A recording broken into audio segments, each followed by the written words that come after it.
I was born again on my wedding night. Chloe was standing there, fresh from the shower, a plush hotel towel wrapped around her body. Her lips were parted, ready to speak the one sentence that had haunted me for an entire lifetime. In my last life, this was the moment she looked at me, her eyes brimming with a practiced vulnerability, and told me she wasn't ready, that she wanted us to sleep in separate rooms. I believed her. Like an idiot, I sat alone in our bridal suite until dawn. Meanwhile, she took the red-eye to London to see her one that got away. I'd driven to the airport like a madman. My assistant called, her voice trembling. "Mr. Cole, the man Mrs. Cole is meeting. He isn't her ex. He's a college kid, a barista." The next thing I saw was the blinding glare of headlights. Now, watching that same mouth about to form the same lie, I smiled. "Chloe," I cut her off, tossing a manila folder onto the vanity. "Let's get a divorce." The fragile look on her face shattered. I gestured to the door. "Go find your student. Stop the theatrics." Chapter 1, all the color drained from Chloe Vance's face.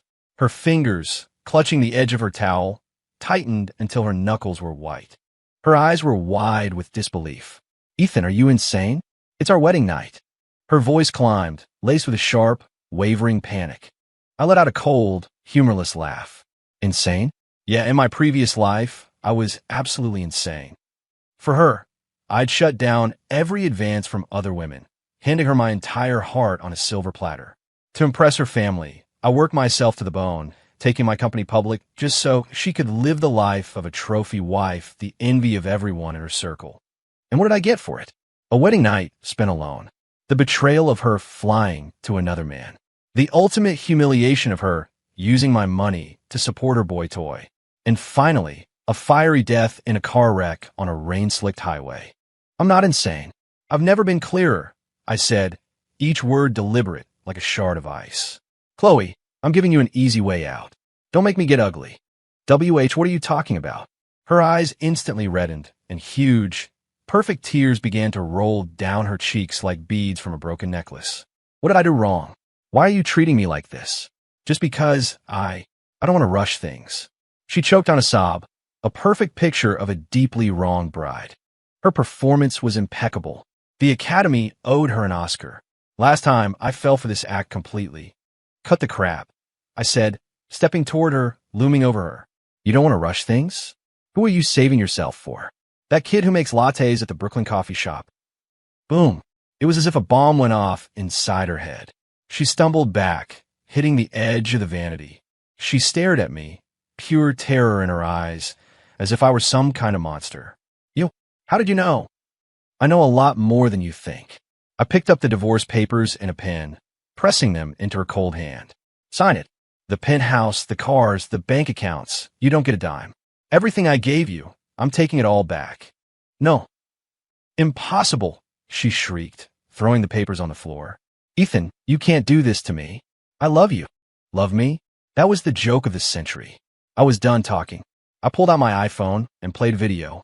On the screen, Chloe was kissing a young man in the dimly lit corner of a bar. The guy's hand was exploring places it shouldn't, sliding under the hem of her shirt. The date stamp was from the night before our wedding. Watching the video, Chloe's strength seemed to evaporate. She collapsed onto the floor in a heap. "Sign it," I said, my voice dangerously low, "or I send this video to your parents. I'll post it in the family group chat. I'll forward it to every one of your socialite friends." I crouched down, picked up the papers, and tapped her cheek with them. "Your choice." Chapter 2. Chloe was trembling, not from the cold, but from sheer terror. She bit her lip so hard it could have bled, her tears now a cocktail of humiliation and venom. "Ethan, you had me followed? What? You expected me to wait for you to cheat, and then thank you for the privilege." I laid the divorce papers out in front of her again, my voice devoid of any warmth. "You have 3 minutes. You know what happens if you don't sign." In my last life, I had trusted her completely. I trusted her when she said she wasn't ready. I trusted her when she said, "We need time to adjust." I even trusted her when she claimed she was flying to London to say a final goodbye to an old flame. It wasn't until my assistant's frantic phone call that I realized how stupid I had been. There was no old flame. It was all a lie she'd spun to cover her tracks while she met up with her lover. The so-called student was just after her money, and she was basking in the ego boost of being pursued by a younger man. He wanted money. She wanted sex. And I was their personal ATM and the fool who made it all possible. How pathetic. Chloe's eyes darted back and forth, her expression shifting from shock to fear, and then to a flicker of calculation. Ethan, I'm sorry, I made a mistake. She suddenly lunged forward, trying to hug my legs, playing her last emotional card. It was a moment of weakness. That guy was obsessed with me. I don't even like him. You're the one I love. Please, just forgive me this one time. We just got married. I kicked her away before she could touch me. Don't touch me with your filthy hands. The disgust in my voice was palpable. You love me? You love my money. You love the status that being Mrs. Cole gives you. Chloe, save the pathetic act. It doesn't work on me anymore. Her crying stopped short, replaced by a flash of anger and embarrassment. Ethan, do you have to be so cruel? After everything we've been through, can't you show a little decency? Decency? I scoffed. Where was your decency when you were screwing some kid behind my back? Where was it when you were wiring in my money? I advanced on her, and with every word, her face grew paler. Did you think I wouldn't find out? The apartment you rented for him in the village, 20 grand a month. The watch you bought him, over 100,000. You were even about to embezzle company funds to help him open his own coffee shop, weren't you? These were all the details my assistant had uncovered before my death. Each fact was a knife twisting in my heart. Chloe was completely stunned. She never imagined I knew everything, down to the last detail. Faced with cold, hard evidence, her entire charade crumbled into a pathetic joke. She opened her mouth, but no words came out. Sign, I said, holding out the pen again. Or it won't just be the video. I'll make sure you and your little boyfriend are completely and utterly ruined. That was it. Her last line of defense broke. With a trembling hand, she took the pen and scrawled her name on the bottom line of the divorce agreement. After the last letter, it was as if all her bones had dissolved. She went limp, slumping to the floor. I took the agreement, didn't give her a second glance, and turned to leave. At the door, I paused without looking back. Be out of my penthouse by tomorrow. I'll have the housekeeper pack your things and leave them by the service entrance.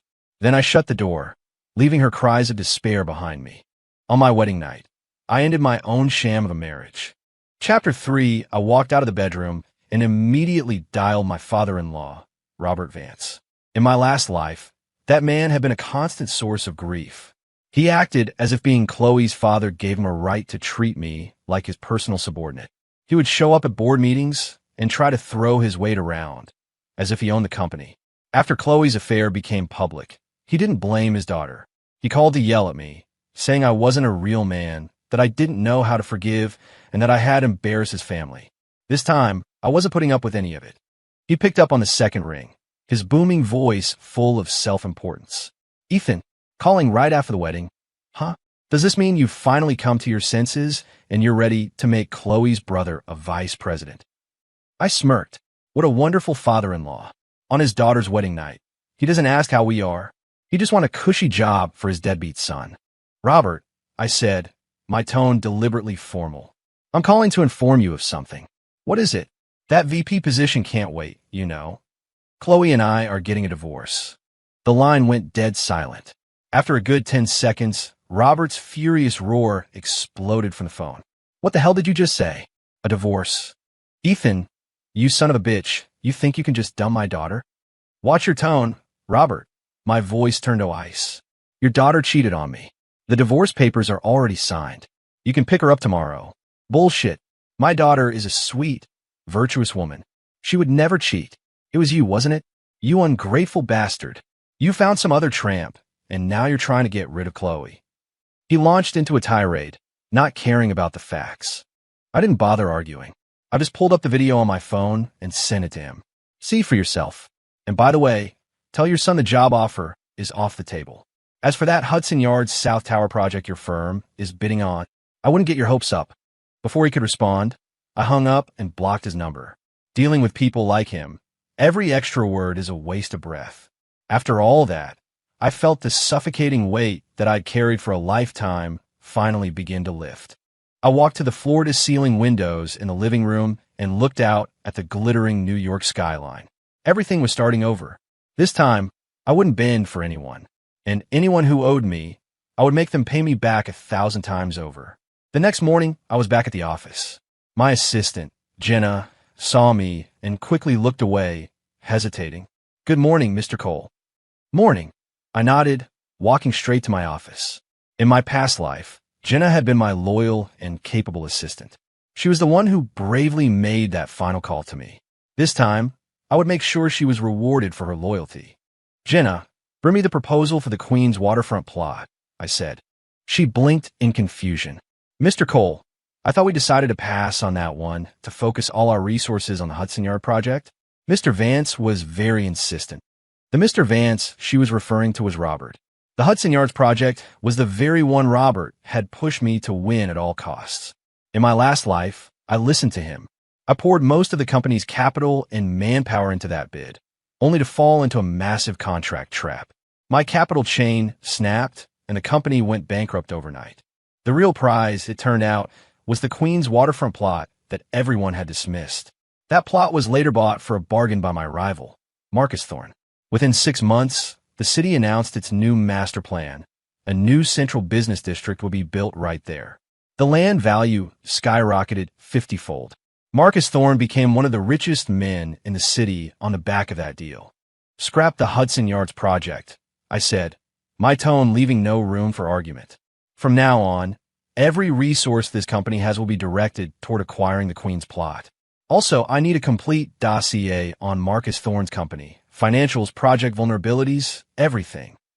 "What?" Jenna was completely lost. "Mr. Cole, that's incredibly risky. The Queen's plot is—" "Just do it," I cut her off.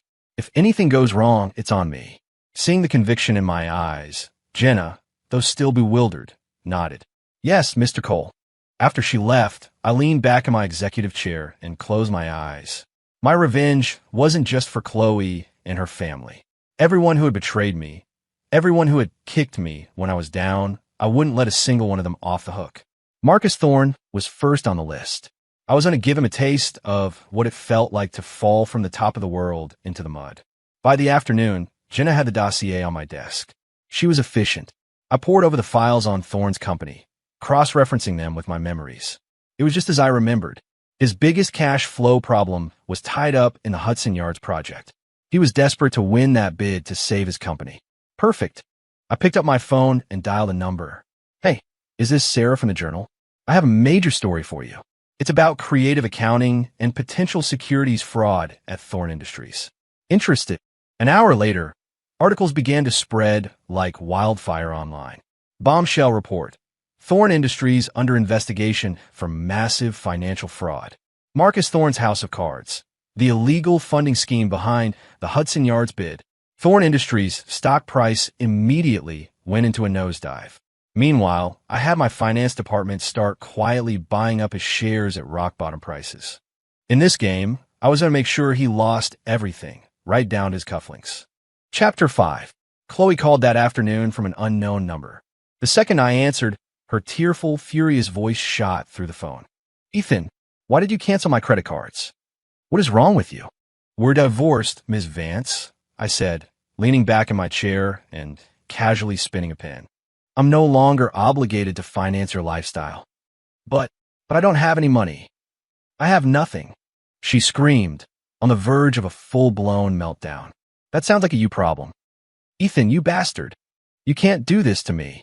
I hung up. A few minutes later, the front desk buzzed my office.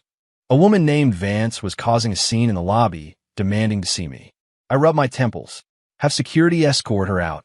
If she resists, call the police and have her booked for trespassing." "Yes, Mr. Cole." I walked over to the blinds and peered down from my office. Soon enough, I saw Chloe being dragged out of the gleaming marble lobby by 2 large security guards, one on each arm. Her hair was a mess. Her makeup was smeared with tears, and she was still screaming obscenities, causing passers-by to stop and stare. This pathetic creature was a far cry from the poised, elegant, and untouchable Mrs. Cole I remembered. In my last life, she'd done the same thing. After my company went bankrupt, she stormed into my office, not to comfort me, but to scream at me for being a failure who had embarrassed her. Then she cleaned out my last remaining savings account and vanished. Tables, meat turn.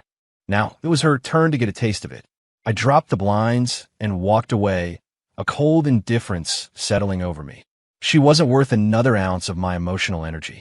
With Chloe handled, I felt a sense of clarity and focused completely on Marcus Thorne.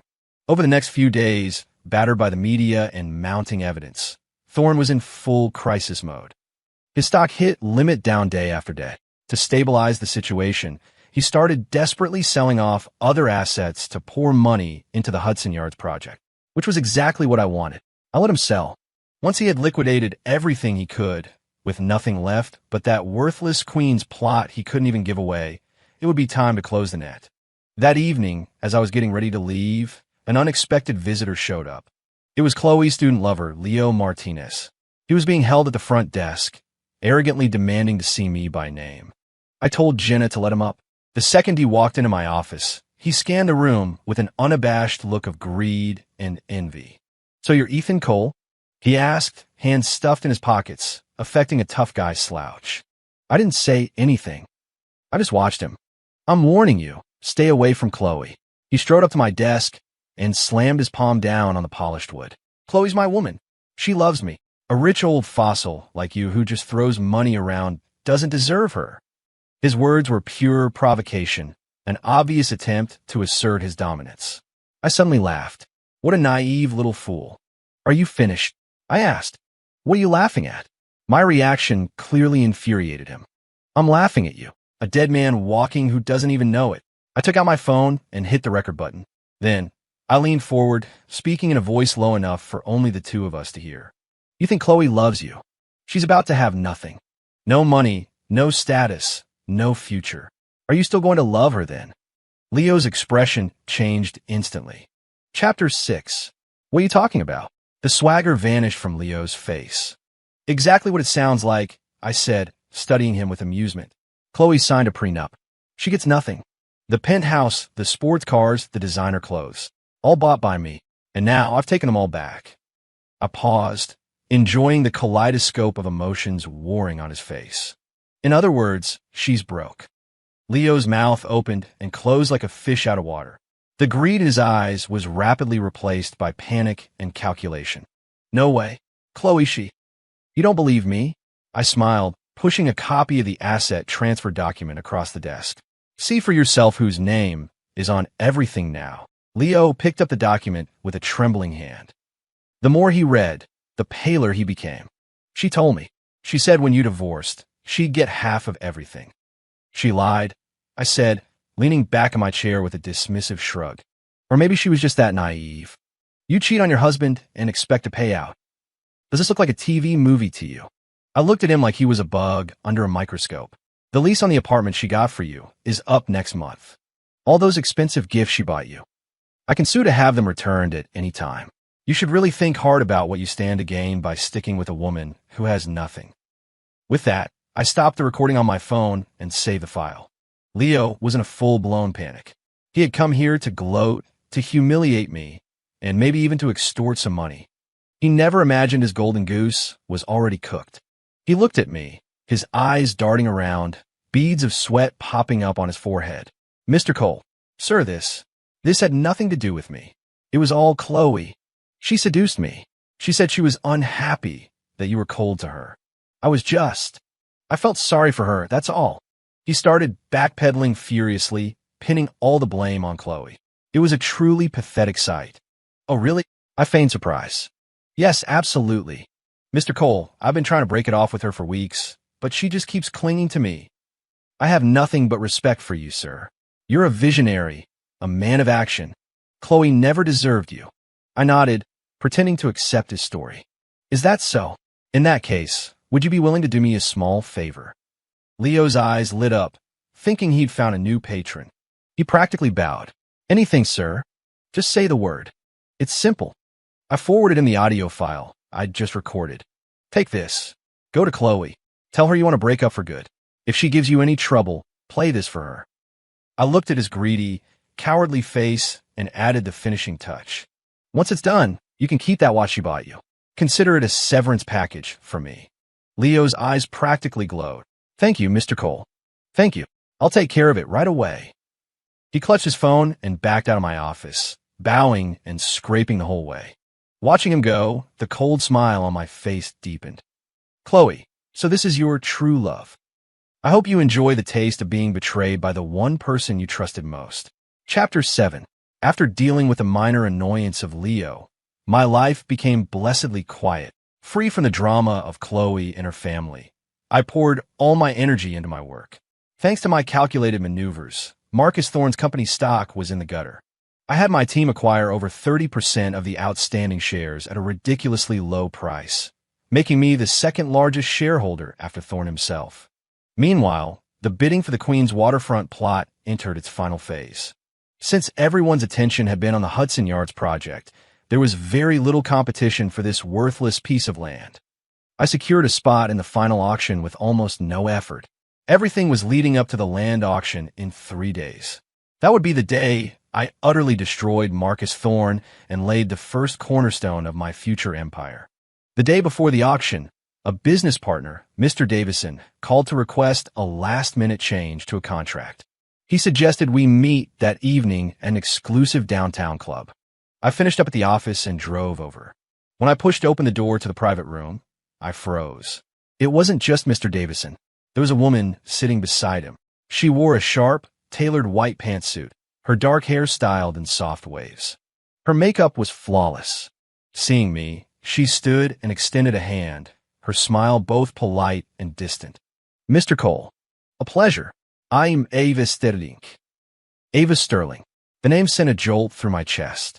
In my last life, after I went bankrupt, Marcus Thorne not only took my company, but tried to wipe me off the map completely.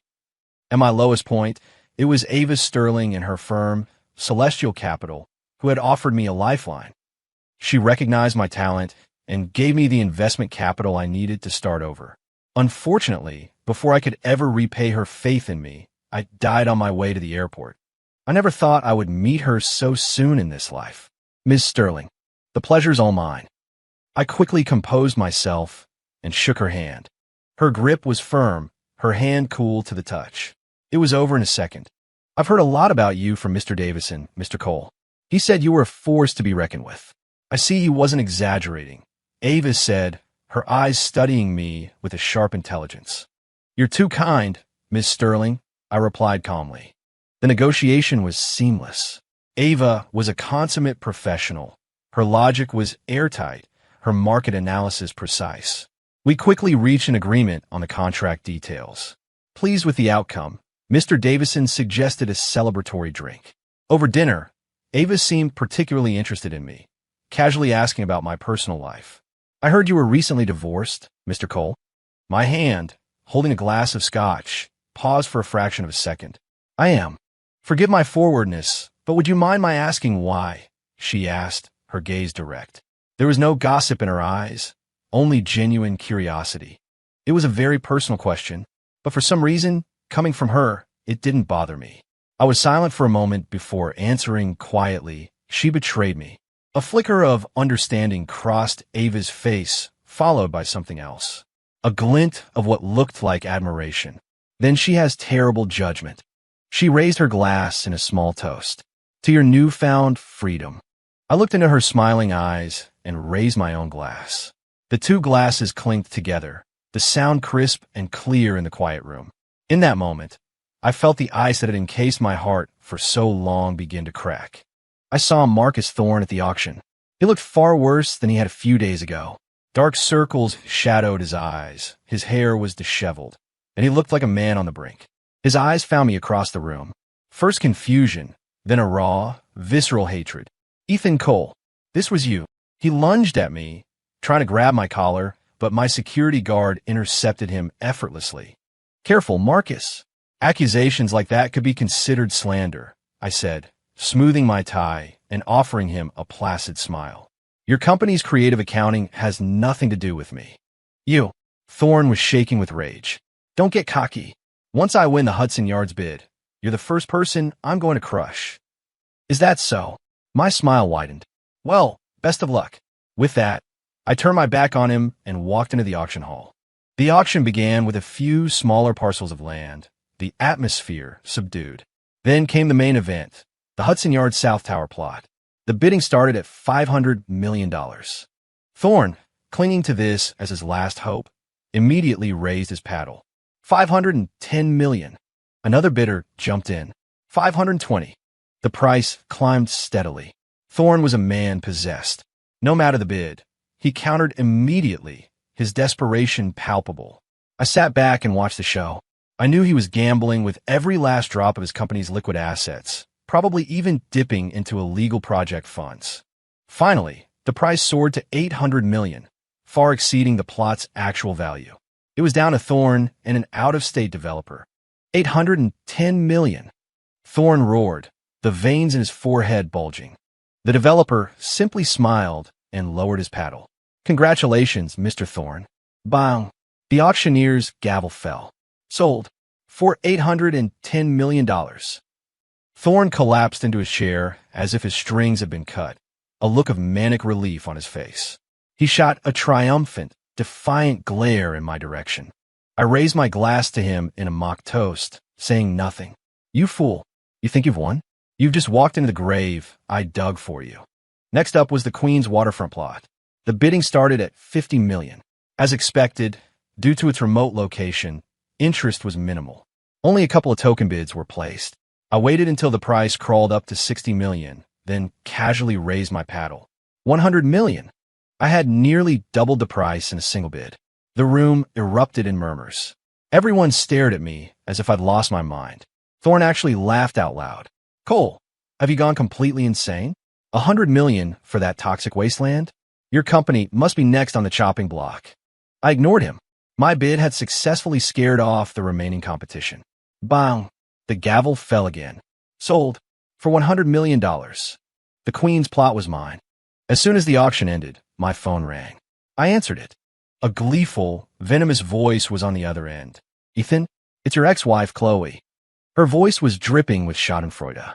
I heard you spent $100 million on a worthless piece of land. That is hilarious. You finally got what you deserve. This is karma for what you did to me.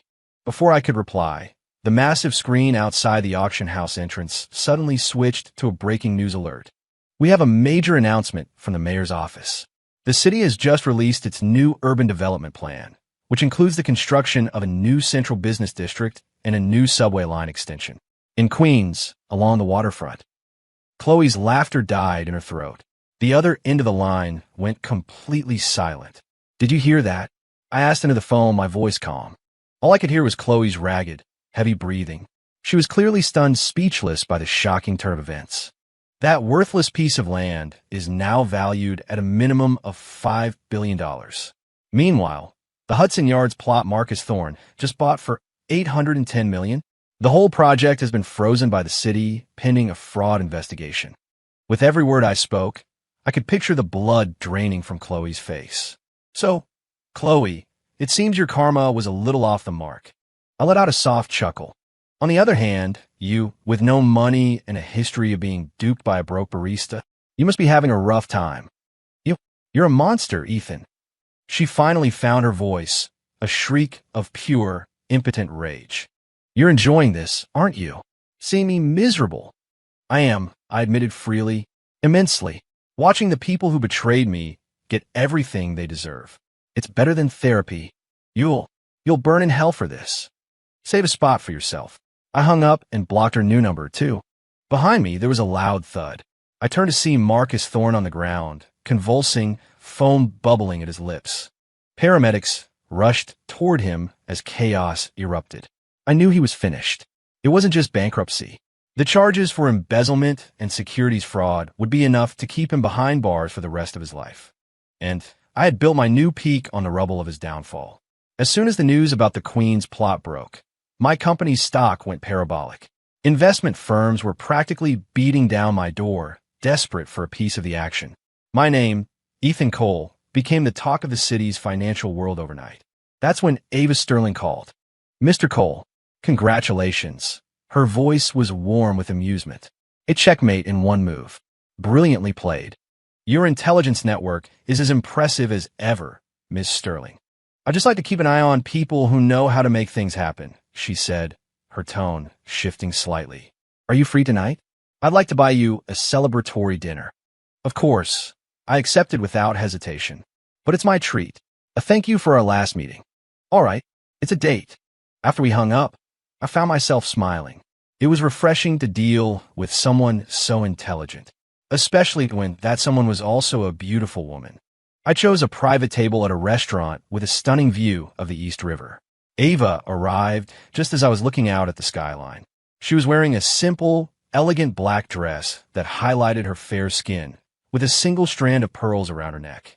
She was the epitome of class and sensuality. "What are you looking at?" she asked, taking the seat across from me. "My new empire," I said, gesturing toward the glittering lights of Queens across the water. Ava followed my gaze and smiled. "You're not short on ambition. A man's got to have some."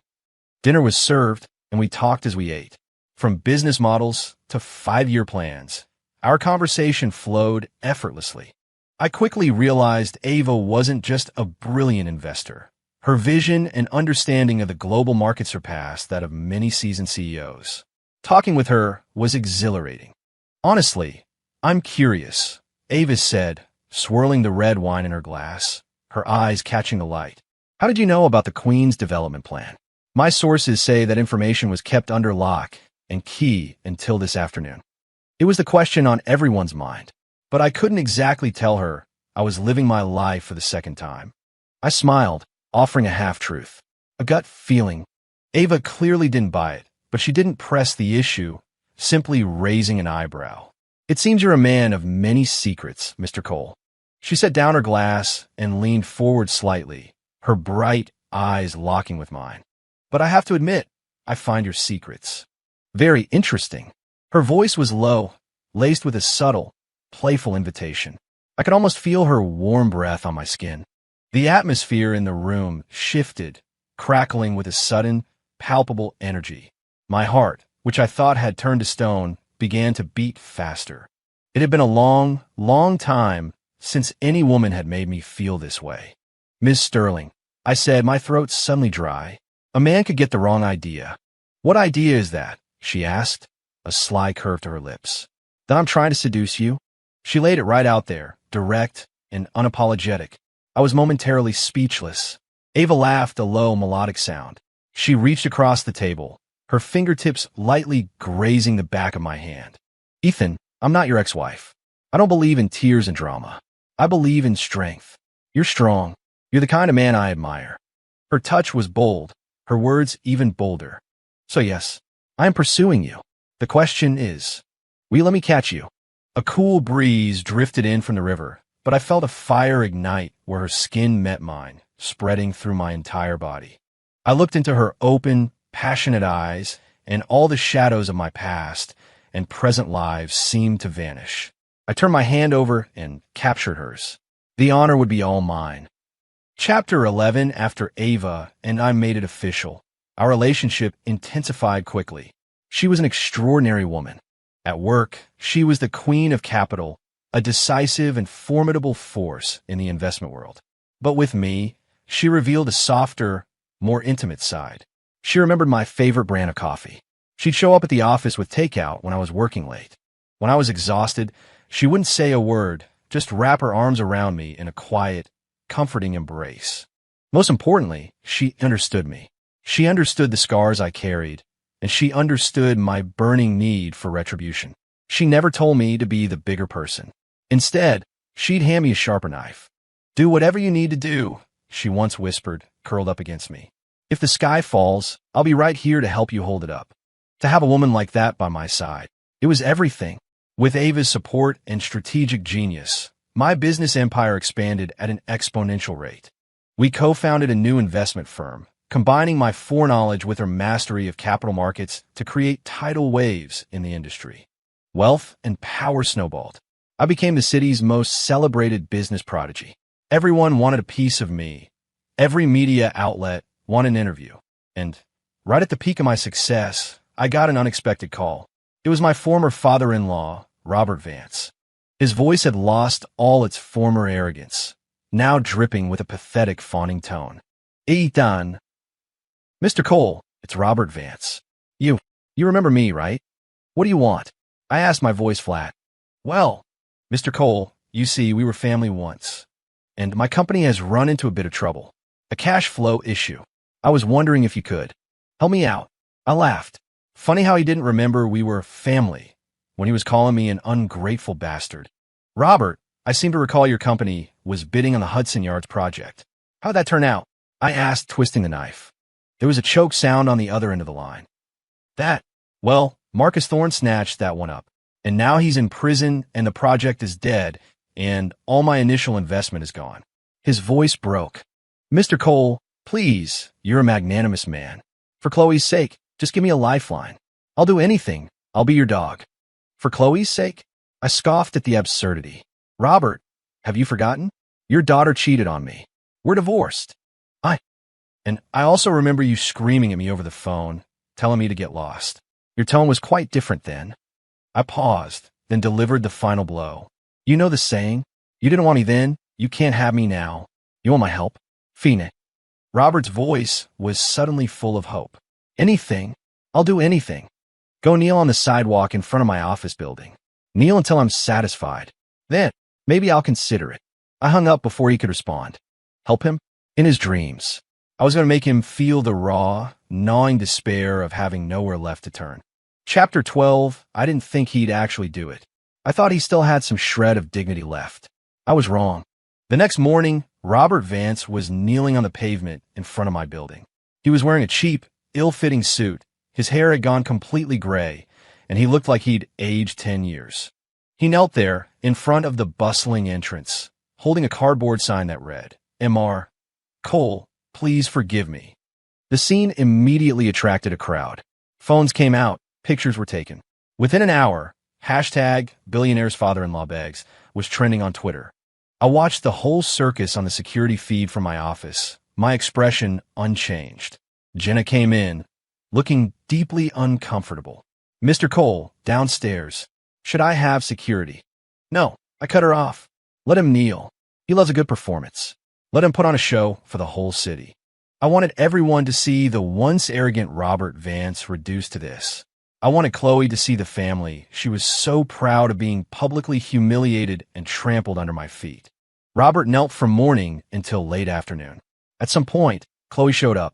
She saw her father on the ground, the target of whispers and stares, and rushed over, trying frantically to pull him up. Dad, get up. What are you doing kneeling for him? Get away from me.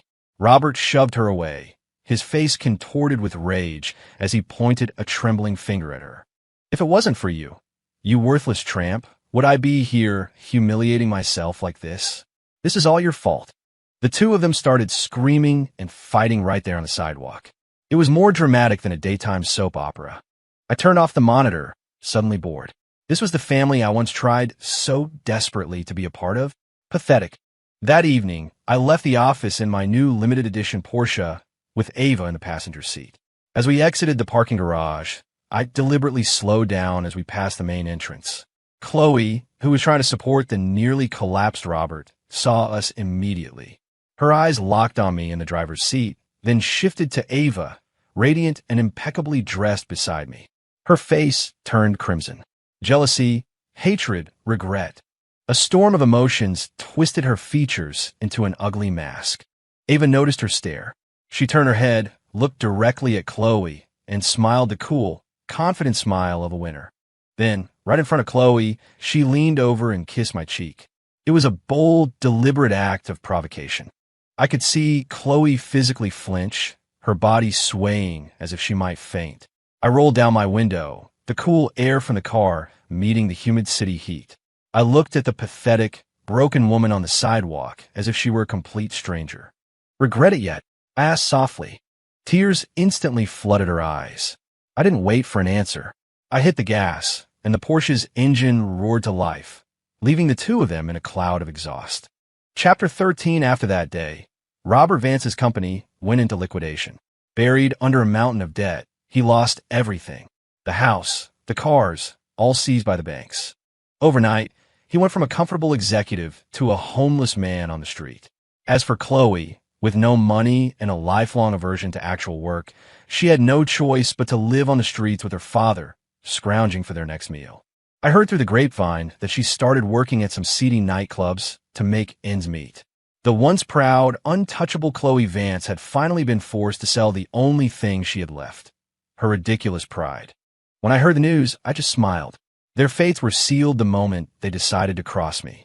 Meanwhile, Ava and I were planning our wedding. She didn't want a huge, lavish ceremony, the kind that was more of a business merger than a marriage. She just wanted us to fly to a quiet island and exchange vows in front of a few close friends. I love the idea. We chose a stunning tropical island and booked an entire resort. The night before the wedding, we lay on the beach, watching the stars blanket the sky. "What are you thinking about?" Ava asked, her head on my shoulder. "I was just thinking, if I hadn't been reborn, where would I be right now?" "You'd be up there, watching over me," Ava said, her voice full of certainty as she squeezed my hand. "And you'd be figuring out a way to get back to me." I laughed. "What makes you so sure?" "Because we're the same," she said, turning to kiss me under the starlight. "We were always meant to find each other." She was right. Perhaps all the suffering in my past life was just a detour on the path that led me to her. Our wedding day was perfect. The sun was shining, and a gentle sea breeze was blowing. I stood under an arch of white flowers, dressed in a linen suit, and watched as Ava walked toward me in a simple, elegant white dress, holding a bouquet of wildflowers. Behind her was the endless blue of the ocean. In her eyes, there was only me. In that moment, all the bitterness and rage from my past life finally dissolved, washed away by the tide. My world had found its light. Chapter 14. Married life was blissful. Ava was a woman of infinite surprises. She'd send me wickedly suggestive texts in the middle of a board meeting, making it impossible to concentrate. At home, she'd indulge my fantasies, a playful and passionate partner who was both my lover and my best friend.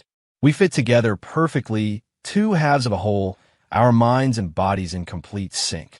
She healed the broken parts of me and taught me that real love wasn't about one-sided sacrifice.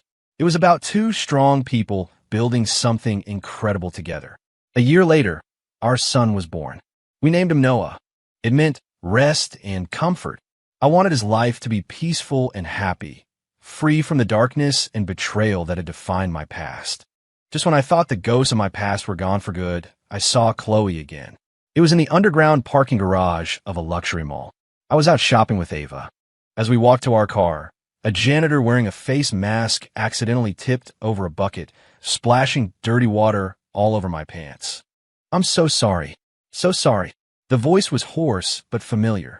I looked down and recognized her instantly. She was painfully thin, her face worn and aged by hardship, but it was unmistakably Chloe. She recognized me at the same moment. Her body went rigid, and a mop clattered to the concrete floor.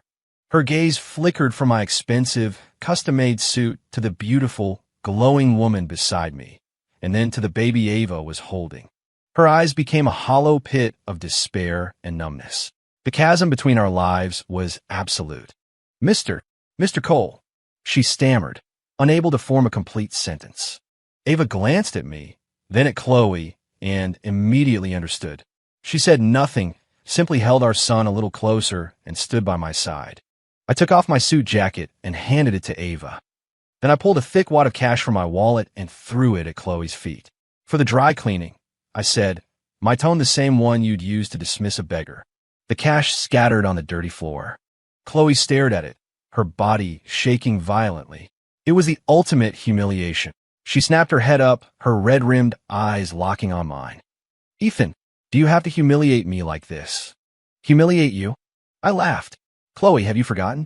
A year ago in this very mall, you used my credit card to buy a $50,000 handbag while I was back at the office, killing myself to close a deal. Did you think you were humiliating me then?" Chloe's face went from white to red and back again. Take the money and get out of my sight." I didn't waste another word on her. I took Ava's arm, and we walked away.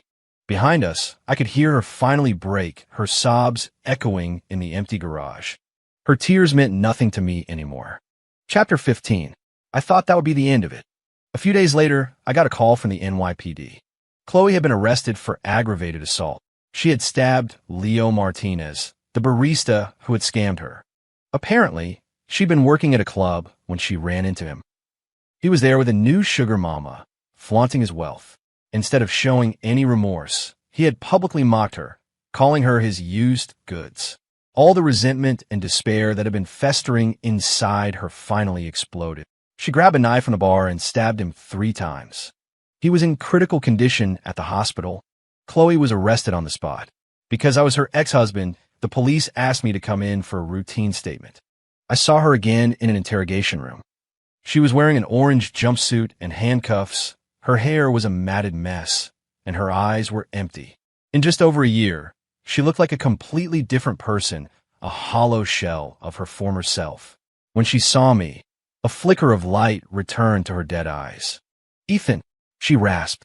"I regret it." Tears began to stream down her face. "I really, truly regret it. If I hadn't been so stupid back then, would we still be okay?" "There are no ifs," I said calmly, cutting her off. "You made your choice. The moment you betrayed me, it was over." I looked at her, feeling neither pity nor hatred. "Just nothing. I only came here today to show you one thing." I took out my phone and showed her a picture. It was a photo of Ava holding Noah, both of them laughing in the bright sunshine. "I'm happy," I said. "Happier than I ever was with you." Those words were the final blow. She stared at the photo, her expression vacant. Then she let out a raw, animalistic howl of despair. She lunged forward, trying to grab the phone, but the handcuffs and the steel table held her back. "AR!" She screamed and cried and cursed until she finally collapsed onto the floor in a sobbing heap. I put my phone away and turned to leave without a backward glance. An officer escorted me out. "Thanks for your cooperation," he said. I nodded and walked out of the precinct. The sunlight outside was bright. I looked up at the sky and squinted. It was finally over. All the darkness, all the filth, all the pain of the past was locked away behind that door, forever. Chapter 16, Leo Martinez didn't make it. Chloe was convicted of murder and sentenced to life in prison without parole. I didn't go to the sentencing. Ava told me what happened. She said Robert Vance had a breakdown in the courtroom and collapsed. A broken old man who had lost everything. I just nodded and continued feeding my son his mashed bananas. "What are you thinking about?" Ava asked, wrapping her arms around me from behind. "I was thinking about what we should have for dinner tonight," I said with a smile. Ava laughed and kissed my cheek. "Whatever you want."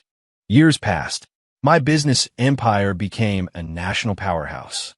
The name Ethan Cole became a legend in the financial world.